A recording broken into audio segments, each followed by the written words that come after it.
तो मैं आ गया हूं इस समय एक प्रतियोगी परीक्षाओं की तैयारी करने वाले बच्चों के साथ। यह एक कोचिंग सेंटर है और बच्चों से आज हमारा संवाद होना है।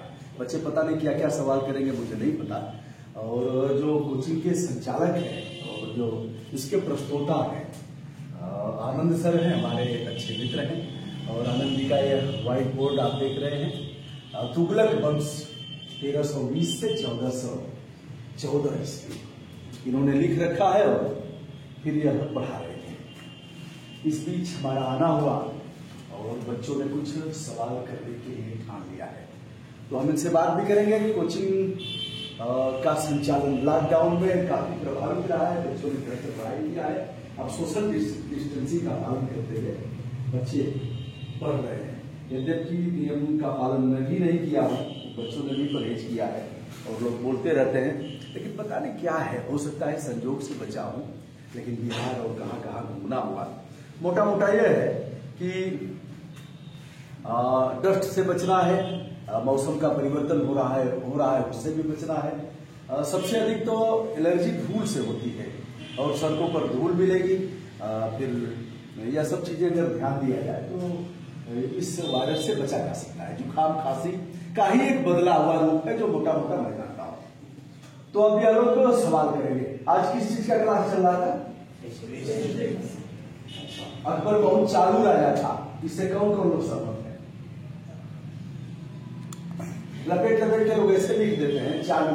चालू शब्द नहीं है, चालू शब्द चलन में नहीं है, चालू शब्द प्रचलन में नहीं है, लेकिन बोलचाल की भाषा में बहुत बड़ा बहुत चालू है। ठीक है, तो अकबर बहुत कुशाग्र था, अकबर बहुत तेज तर्रार था, अकबर की नीति और यह सब चीजें। लेकिन चालू शब्द परीक्षा में क्या है कि बच्चे इससे भी काम चला लेते हैं, तो इससे काम नहीं चलाना है। अब चलिए आपके बीच जो सवाल उमड़ घुमड़ रहे हो तो उस पर सवाल किया जाए और अच्छा लगेगा। कैसे चलेगा? अगर आपको एग्जामिनर बना दिया जाए कैसे पूछेंगे? चलिए। हाँ, अपना नाम? मेरा नाम सर हरिप्रकाश गिरी है। हरिप्रकाश गिरी, बहुत बढ़िया। हरिप्रकाश जी बताइए। हमारा आपसे ये सवाल है कि आज का जो दौर है, इतना भागम भाग जिंदगी हो गई है, विद्यार्थी जीवन काफी आजकल जो है फैशनेबल हो गया है। तो हम आपसे जानना चाहेंगे कि पढ़ने का उचित तरीका और उचित माहौल कैसा हो, कैसे विद्यार्थी जीवन को आदमी को व्यतीत करना चाहिए? देखिए, पहले कहा गया है कि स्वान निद्रा माने जो स्वान माने कुत्ता और बको ध्यानम, इस तरह से एक श्लोक है कि बगुला जैसा ध्यान रहे कि कब मछली को हमें पकड़ना है।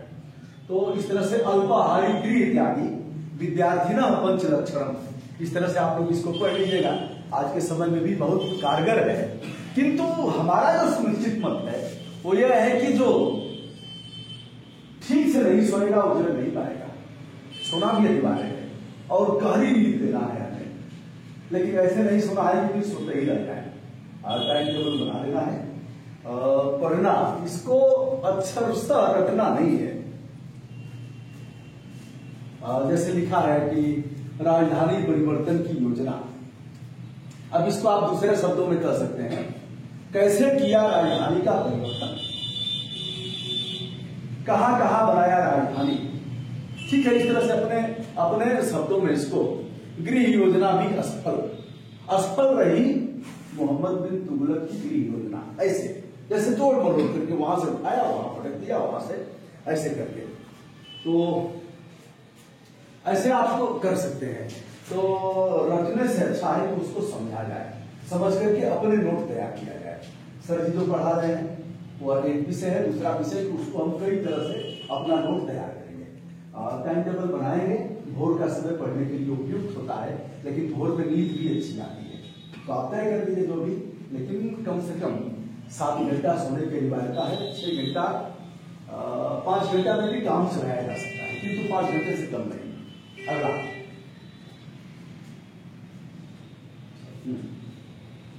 इधर 50-50 की बात हो रही है, आरक्षण की बात हो रही है। हाँ बताओ। सब लोग क्यों बोलते हैं कि भोर का समय उपयुक्त होता है, ऐसा क्यों होता है? भोर का समय उपयुक्त इसलिए होता है कि भोर में एक तो दक्षिण वाली हवा चलती है, तो बहुत सर, अच्छी। हवा से क्या कनेक्शन है? पढ़ना तो रात में भी हम लोग पढ़ सकते हैं। हवा नहीं रहेगी तो जिंदा कैसे हो गया? अरे तो हवा तो नॉर्मल तो हमेशा चलती रहती है। नॉर्मल हवा कहाँ चल रही है? अरे मतलब कि वो नहीं चलेगा ना। प्रदूषित हवाएं चल रही हैं, चारों तरफ पॉलीथीन जला रहे हैं, कचरे क्या का अंबार हो गया है, चारों तरफ प्रदूषण है, लकड़ी जला रहे हैं, कोयला जल रहा है, जहरीली गैसें निकल रही हैं। तो भोर का समय तो यह होता है कि हमारी नींद पूरी हो गई होगी। हम अगर 9 बजे खा पी के सो जाएंगे 10 बजे तो हमारी नींद उस समय तक पूरी हो जाएगी। तो भोर का समय उपयुक्त होता है और ब्रह्म मुहूर्त भी उसको अगर ऐसे माना जाए, उसी समय अजान भी होता है, उसी समय मंदिर की घंटियां भी बजती है, उसी समय सभी धर्मों के लोग अपनी प्रार्थना और इबादत करते हैं। तो मान लीजिएगा भोर में अगर तुम्हें शूट न करता हो तो कोई और समय कर लेते हैं, अपने देख लेना है कौन सा समय शूट करना है। और कोई अगला? हाँ बताओ। Time management. एक तो देखो लिखना है, तो आप चार्ट बना लो कि कैसे हम करेंगे, किस टाइम हमें सोना है, किस टाइम हमें जगना है, कैसे किस समय तक पढ़ना है। जहां तक पढ़ने का सवाल है तो अपने अनुकूल अगर आपका मेज निश्चित दूरी का नहीं है तो भी दिक्कत होगी। आपको ईंट लगा करके कुछ और लगा के उसको ऊंचा कर लेना है, छोटा कर लेना है, जैसी की स्थिति हो।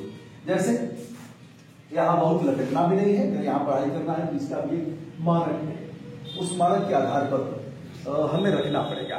फिर पेन वगैरह भी थोड़ा ठीक ठाक रखनी पड़ेगी कि अच्छी अगर पेन नहीं है तो आपका मूड नहीं हो, ठीक नहीं हो पाएगा। इसलिए सभी अनिवार्य है। जहां तक लिखने का सवाल है बेटा तो हमें कॉलम बनाना पड़ेगा। कॉलम बना करके जैसे आपने यह किया है ना, तो हम क्या करेंगे, जैसे यहाँ से यह कॉलम इतना छोड़ करके हम लिखेंगे और जब पैराग्राफ चेंज करना है तो फिर उसके नीचे हम आ जाएंगे, हम लिख करके बता भी देंगे कि कैसे करना है। तो यह है टाइम मैनेजमेंट अपने ढंग से कर लेना है। 5 घंटे 6 घंटे नींद लेना है और पढ़ाई करना है, लिखना है। सभी पहले समझ विकसित करना है, जैसे आप इतिहास पढ़ रहे हैं, समझ विकसित करके फिर अपने लिख लेना है, नोट अपने ढंग से तैयार करना है। आगे सर। हाँ बताइए सर, पर्यावरण प्रतिदिन बढ़ता जाता है, तो सर इसके बारे में प्रदूषण। सुप्रीम कोर्ट का एक महत्वपूर्ण निश्चय है कि पोल्यूटर पे का सिद्धांत है, मतलब प्रदूषित करने वाला भुगतान करेगा। सबसे बड़े पोल्यूटर तो हम ही लोग हैं जो प्रदूषण फैला रहे हैं। तो एक चीज तय करना है कि हम पॉलीथीन में सब्जियां नहीं ले आएंगे, हम ऐसा कोई काम नहीं करेंगे जिससे प्रदूषण विकसित हो, प्रदूषण बढ़े। तो हमको यह सब अपने आचरण में ढालना है। और आप सभी को एक चीज और बता दें कि हमारे संविधान में जो पर्यावरण को शामिल किया गया वो फंडामेंटल ड्यूटी में भी है, पर्यावरण को शामिल किया गया है। तो हमारी ड्यूटी है हमको ऐसे करना है जिससे कि हम प्रदूषण के कारक न बने। तो सर, जैसे पॉलीथीन से ज्यादा प्रदूषण हो रहा है तो सरकार को उसको बैन लगाना। जिस दिन सरकार को यह पता हो जाएगा कि बच्चे हमारे इस कुनीति के खिलाफ वोट नहीं करेंगे, उस दिन सरकार अपने औकात में आ जाएगी। एक पूर्व के मुख्यमंत्री पर्यावरण विज्ञान से एमएससी हैं, वर्तमान मुख्यमंत्री जी पर्यावरण की बात रोज करते हैं, पॉलीथीन पर बैन नहीं लग पाया। अगर नहीं लग रहा है, करने के बाद भी नहीं लग रहा है, ना शासन मान रहा है ना हम मान रहे हैं, तो हमें तो मानना पड़ेगा। अपने आचरण में हमें सुधार, एक झोला इसमें रख लेना है, सब्जी ले जाना है तो उसमें ले जाएंगे। कितना खराब लगता है जब कोई पढ़ा लिखा युवा, कोई पढ़ा लिखा मतलब विद्यार्थी अगर पॉलीथीन में सब्जी लटका करके ले जाता है। मैं देख करके मुझे लगता है कि क्या हो गया। मेरे घर में तो 22-20 साल से पॉलीथीन नहीं आया है, 20 साल से नहीं आया है। और बच्चे जाते थे दुकान पर तो दुकान वाला भी नहीं देता था कि झोला नहीं लेके आई हो क्या। तो यह सब किया गया है। हम शादी में कुछ मिट्टी के बर्तन भी दे रहे हैं, कुछ ऐसे भी कर रहे हैं बेटी की शादी में। ऐसे है, अपने शुरू करना है, कोई फरिश्ता ऊपर से नहीं आएगा। चलिए और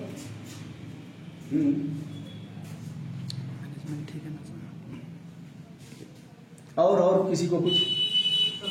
हाँ कहते हैं कि अधिकारी मतलब कि भ्रष्टाचार में, तो भ्रष्ट आचरण, यही भ्रष्टाचार है। भ्रष्टाचार यानी आपके सही काम के एवज में उत्कोच मांगा जाए, उत्कोच मारे घूस रिश्वत मांगा जाए, वही भ्रष्टाचार है। मतलब कि स्वयं जो हमारे लाभ में है वो है भ्रष्टाचार। नहीं, मैंने यह कहा कि आपके सही काम के बदले अगर घूस मांगा जाता है, जो उनकी भाषा में है, वो भ्रष्टाचार है। और गलत काम आपको कराना नहीं चाहिए और गलत काम उनको करना नहीं चाहिए, और आपका सही काम अगर कहीं लंबित है और उसके लिए मांग रहे हैं तो यह भ्रष्टाचार है। इसके लिए आप उन्हें रंगे हाथ पकड़वा सकते हैं, रंगे हाथ। वो घूस लेंगे, आप पैसा देंगे। इसके लिए उत्तर प्रदेश में 2 विभाग बने हैं, एक भ्रष्टाचार निवारण संगठन और एक सतर्कता अधिष्ठान। यह 2 विभाग हैं और दोनों से मिलकर के आप बात करेंगे। उनके एसपी से जो प्रभारी हैं वो आपका एप्लीकेशन लिखेंगे, देखेंगे आपका काम लंबित है और उसके लिए उनकी टीम आएगी, आपके साथ कोई बंदा रहेगा जो डीएम देगा उनको गवाह के रूप में, वो आप घूस देंगे, वो लेंगे, रंगे हाथ पकड़ करके उनको जेल में दिया जाएगा। अगला सवाल, हाँ बताओ। सर आपने बोला ना दहेज देना गुनाह होता है, तो आजकल तो दहेज दिन पर दिन बढ़ते ही जा रहा है, फिर भी इसको सरकार बैन नहीं लगाती, ऐसा क्यों? देखो बहुत चीजें बैन तो है, बैन है इस पर, लेकिन जब तक हमारा मन नहीं बदलेगा। अब है क्या, मान लो जैसे एक तो महिलाओं की भी इसमें बड़ी भूमिका है। जैसे बहुत जगह मैं जाता हूँ, लड़की अभी एक लड़की को देखने गए थे लोग, तो लड़का शिक्षक हो गया है। जब तक शिक्षक नहीं हुआ था, 69,000 वाले में हुआ है, तो लड़की वाले हट गए, पता नहीं क्या होगा, अभी कोई मामला चल रहा है। और जब यह शिक्षक हो गया तो लड़के वाले लड़की को देख करके हट गए। अब क्या बताएं, चेहरा थोड़ा दबा हुआ है। अब दबा हुआ है, इसकी परिभाषा कौन सी होगी? चेहरा दबा हुआ है। अब मैं तो इसको डिफाइन नहीं कर पाऊंगा कि इसका क्या मतलब हुआ। लड़की योग्य, लड़का योग्य लड़की नहीं, रंग दबा हुआ है। अब इसको बताओ इसका क्या होगा? तो बोला कि जैसे अगर दहेज मांगेंगे तो हम अदर कास्ट में भी कर सकते हैं। हाँ, अदर कास्ट वाले भी तो बिना दहेज, देखो हमारे यहाँ तो बिना दहेज की शादियां हो रही हैं। प्रस्ताव स्वयं से चल करके आए हैं। हमारी 3 बेटियां और 2 और हैं, भाई की 5 बेटियां हैं। प्रस्ताव अपने आए हैं, तो बेटा उस तरह से हुनर विकसित करना है और समय परिवर्तित होना है तेजी से। और बताते हैं, गांव-गांव में लड़के भी कुंवारे हैं। कारण इसका यह हुआ कि हमने गर्भ में पलने वाली बेटी को जन्म देने से पहले ही काट करके मार जाना, नष्ट करता है। आजकल तो मैक्सिमम हो रहा है। तो बेटा हुआ क्या, इसका असर क्या हुआ बेटा? इसके ऐसे खुल करके चर्चा करते हैं। इसका असर ये हुआ कि लड़कियों की संख्या कम हो गई, लड़कों की संख्या अधिक हो गई, और इसका दुष्परिणाम यह हुआ कि आज शादियां नहीं हो रही है गाँव में।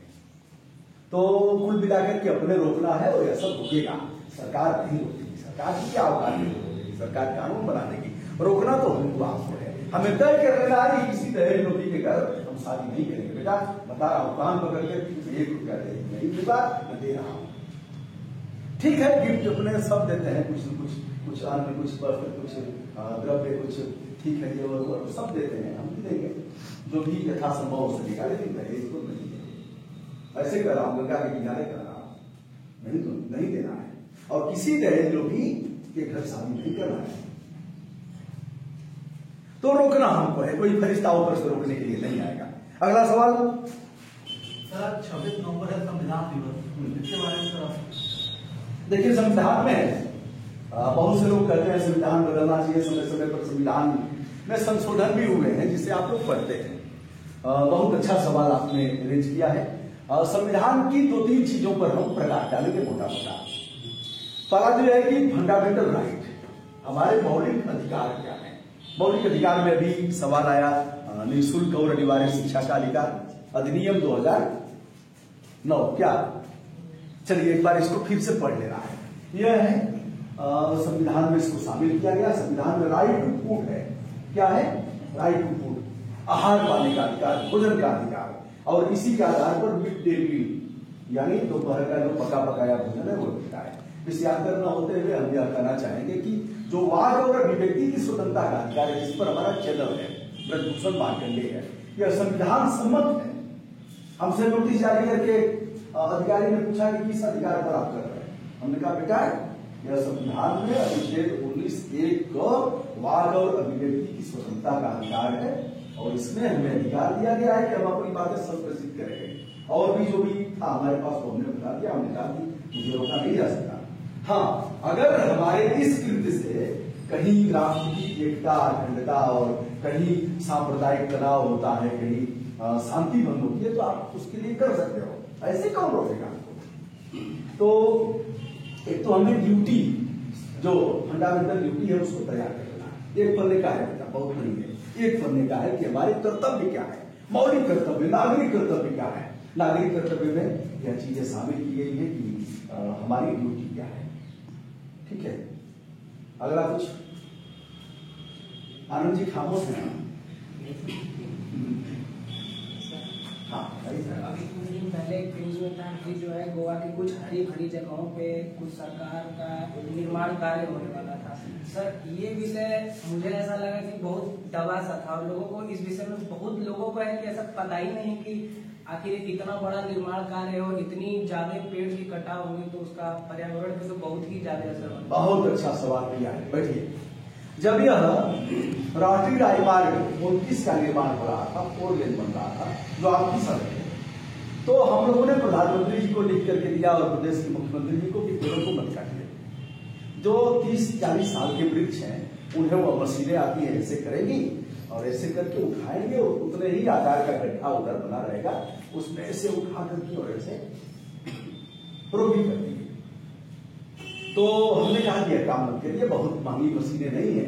यदि एक वृक्ष को बचाने में आपके 50 लाख रुपए भी लग रहे हैं तो लगाना चाहिए।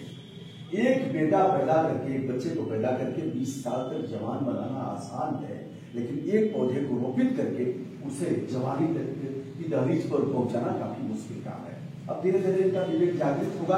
हम लोगों ने फांसी भी लगाया था ऐसे करके प्रतीकात्मक। यह हमारे अनुच्छेद 19(1) जो वाद और अभिव्यक्ति की स्वतंत्रता का अधिकार है, उसका एक तरीका था कि हमने लगाया कि मत करो ऐसा, लेकिन लोग नहीं माने। धीरे धीरे हो रहा है। हमारी जागरूकता की कमी है। जिस दिन हम जागरूक हो जाएंगे और कहेंगे खबरदार प्रधानमंत्री जी, मुख्यमंत्री जी, रोकिए इसको, उस दिन ठीक हो जाएंगे। लेकिन बेटा है क्या, हम तो ब्राह्मण है ना, तो हम तो वहीं जाएंगे, 100 जूता खाएंगे तब भी हम वहीं वोट देंगे। भैया हम तो यादव है ना, हम तो वहीं जाएंगे, हम तो बिना कुशवाहा है।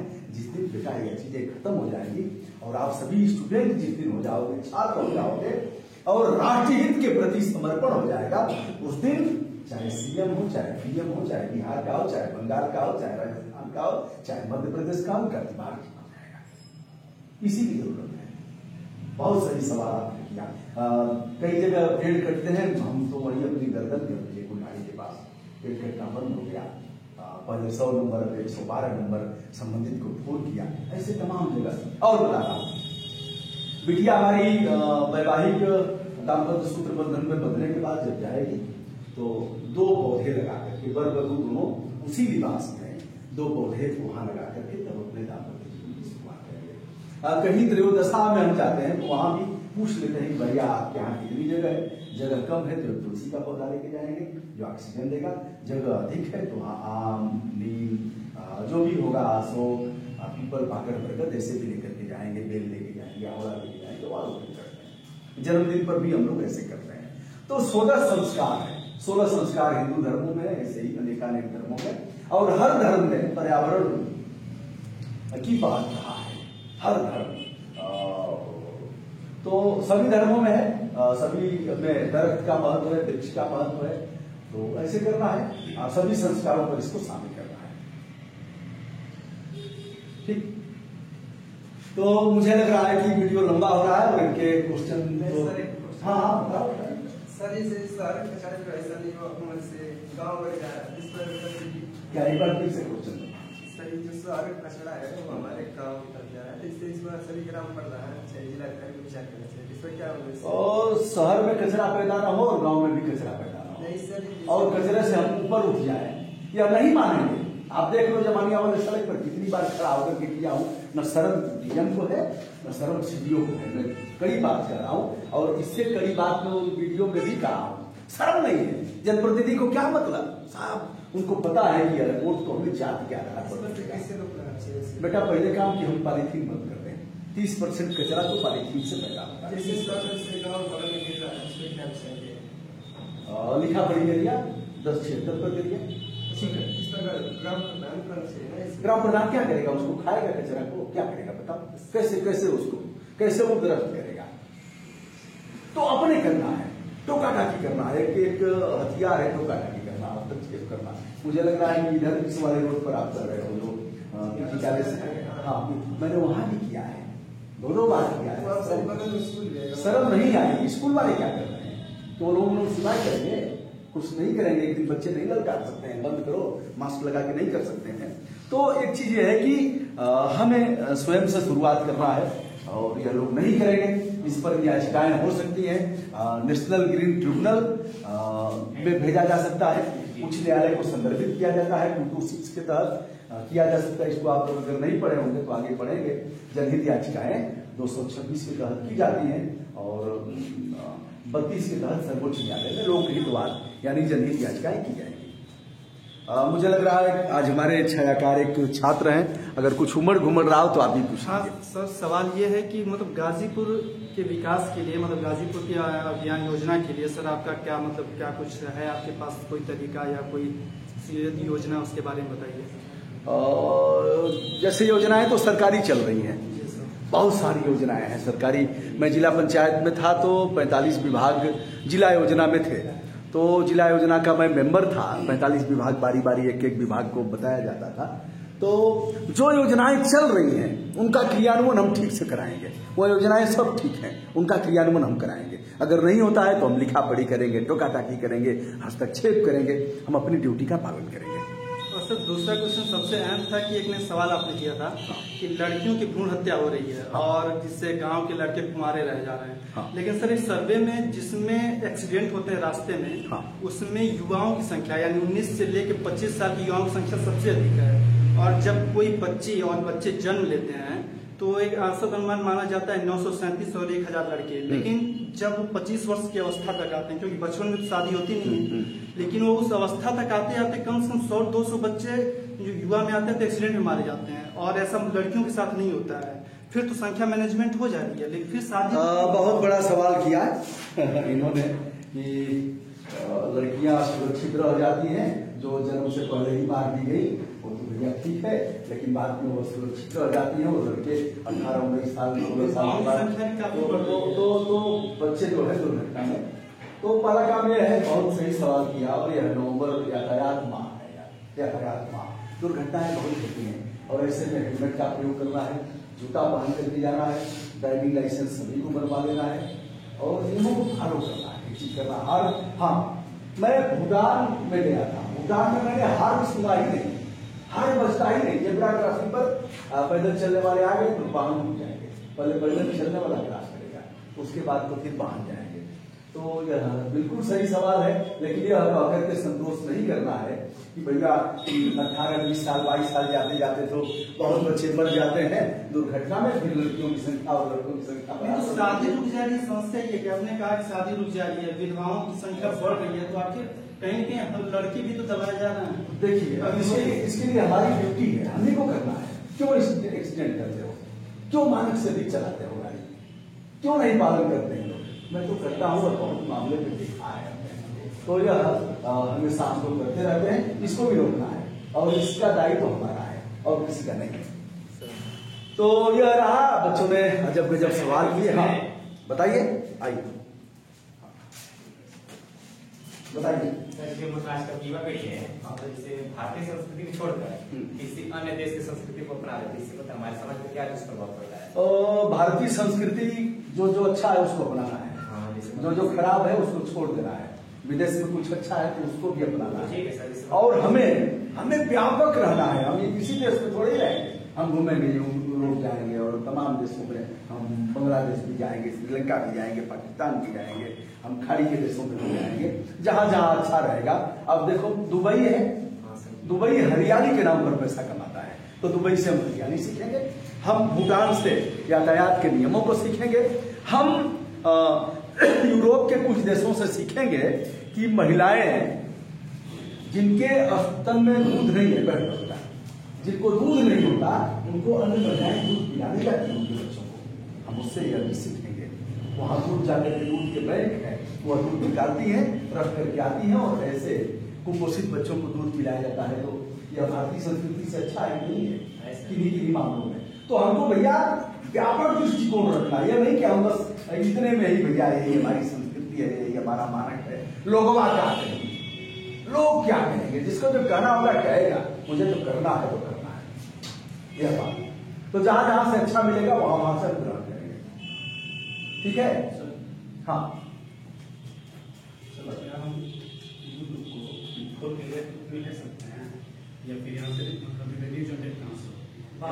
चलिए, इन्होंने अच्छा सवाल किया कि हम YouTube चैनल को भी कैरियर के रूप में ले सकते हैं। बिल्कुल ले सकते हैं, यह ग्लोबल है, सार्वभौमिक रूप से हमारा जीवन है। हमारा जीवन अब हम यहाँ बोल रहे हैं, हम वीडियो डालेंगे तो हमको 150 दे, तो हमारा यह जीवन अब सिमट करके नहीं है, सार्वभौमिक जीवन है।